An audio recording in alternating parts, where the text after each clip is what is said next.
Hey, welcome back to the show. This is Crypto Joe. If you are an XRP holder or you're thinking about getting XRP, this should both infuriate you and excite you at the same time. It really baffles me the steps that the SEC is taking, some of the directions that they're taking that are clearly wrong. And now they're using this circular argument of a but for. A but for. What's a but for? Well, it's not four butts lined up. But let's see what a but for is. So this is from Finance Feeds. And a lot of it is quotes from John Deaton. Can Ripple win against the SEC's but for angle in lawsuit over XRP? Yes. Yes, I think they can, because if they don't, the entire market is screwed. And besides, the but for argument doesn't make any sense. But let's get into it. John Deaton added that if the SEC were to be successful with its novel but for test, disguised within the Howey test, all of crypto is in danger, as the same argument applies to Vitalik Buterin, Joseph Lubin, Satoshi Nakamoto, and so many more. Just about everybody. And the entire market is depending on this. If you're a cryptocurrency holder at all, this case should be front and center. And if you're an XRP holder, this case should be crazy, because if this case, which most likely it will come out in XRP's favor, even if it's with a settlement, XRP will still have clarity, which will open the floodgates for institutional investors who have to keep their books clean. They can't take the risk of angering the SEC, because their whole business model depends on the SEC being friendly with them. Continuing with the article, John Deaton, the attorney representing 64,000 XRP holders via amicus curiae status in the SEC versus Ripple lawsuit, continues to discuss online details pertaining to the case and the SEC's thought process. There is no thought process. They're looking after the money. They're looking after the power. They see a burgeoning market. They see multi-trillions of dollars in it. They want control of it. Getting control of it gives them money. The money gets them funding, better salaries. You get the idea. Continuing. This time, he focused on if XRP itself is a security, per se, as he has been troubled as to why the SEC wouldn't stipulate that XRP itself, including secondary market XRP, are not securities. Which, if the SEC would come out and say that XRP in its current form are not securities, then there would be no business for John Deaton or the 64,000 XRP holders to even be in the case. No reason at all, because they would be satisfied. There would be no harm. But as you'll see, the SEC actually doubled down on it. They said, no, all of XRP is a security, every bit of it, even the secondary market.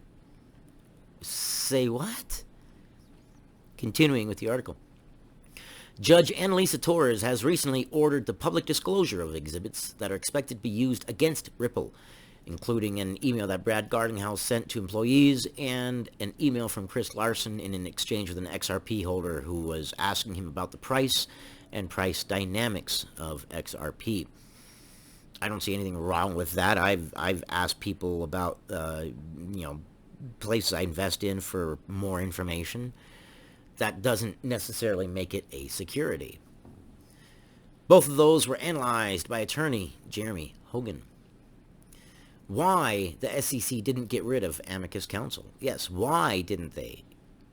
So now, rather than fighting on two fronts, they just fight on one unified front, but they doubled down. They bit the horse harder. After reading these emails and anticipating what the 2012 legal memos likely stated, I may finally understand why the SEC won't stipulate the token itself isn't a security. A stipulation which would rid the SEC of amicus counsel along with his 64,000 XRP holders, said John Deaton. Yeah, it's bizarre. It's like they're trying to make the fight harder, and in doing so, they're just exposing more weirdness. And seriously, it looks like corruption. I'd be very surprised if there wasn't corruption in the SEC. You got William Hinman working for Simpson Thacher, then works for the SEC, gets paid $1.6 million for the SEC, gives Ethereum a free pass in a speech that the SEC clearly used as guidance because they put it on their website and directed to it as if it was guidance. Then, on his way out the door, drops a lawsuit on XRP, goes to work for Simpson Thacher again, and Simpson Thacher is on the chair of Ethereum. How does that not sound corrupt? It sounds corrupt. Many apologies, but we got to skip down for time's sake. That said, hey, watching this all the way through to this point, it does me a solid. I greatly appreciate it. But definitely comment. I'm interested in the way you guys think, what you feel, what you want to hear. I want to grow the channel, make it better for you guys. I enjoy talking to you guys, and the only way to keep you guys coming back is to have a good channel, and I want to have a good channel. So let me know what you think. Critique. All right, so continuing down here to the but-for theory case. John Deaton goes further to say the SEC in essence is asserting a but-for theory in the SEC versus Ripple case, a broad, encompassing theory already recognized by Judge Torres. Okay. So if it wasn't for this, then this wouldn't have happened. But for the fact that you created a secondary market, XRP wouldn't have been sold. Okay, sure. Circular arguments. For example, the SEC asserts Ripple created a secondary market for XRP. Therefore, all XRP, including XRP traded in the secondary market, are investment contracts with Ripple. In short, but for Ripple creating a secondary market, there would be no secondary market for XRP. So you create a product, you sell the product, you create a secondary market for the product so you can sell the product. You use the money that you get from selling the product to improve your business base and the product. Nobody has signed a contract that stipulates that there will be a price increase of any sort, but because you created this product and created a secondary market to help you sell the product, therefore the secondary product is a security because you sold the first product to create the second product. Yeah, okay. I know. It's quite confusing. The whole case is confusing. Continuing with the article, if the two emails above mentioned represent the quality of the SEC's evidence against Ripple, it may be hard for the plaintiff to prove the XRP was sold within the SEC's jurisdiction. This leaves the SEC with no other choice but to go with the but-for theory. They don't want to lose control. They want the power. They want the money. Anything in life goes on 9 times out of 10. If you want to know the cause, either follow the power or follow the money. That's just human nature. Power and money. It just drives the world.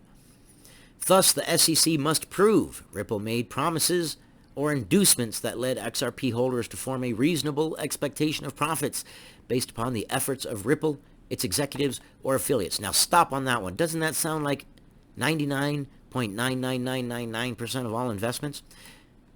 You buy an investment because you believe in the project. Yes, absolutely. But you also buy in the investment because you believe or you have a reasonable expectation in your head that profits based upon the efforts of the company selling that product, making it better, marketing that product, that it's going to go up in price. Well, yeah. Yeah. Yes, 100%. I fail to see how that's even, yes. Yes. Every stock I bought because I both believed in it and thought in my head, or had a reasonable expectation in my head, that the price would go up. Because if I believed that it was a good product, and I believe in myself, then it must be a good product. So regardless of dips, I stick with it, thinking it's going to go up. The price is going to go up. Why is the price going to go up? Because the people who own the product, make the product, sell the product, are doing efforts to sell the product, make the product, and push the product, and market the product. Duh. What? The whole thing is just so bizarre. Continuing with the article and ending.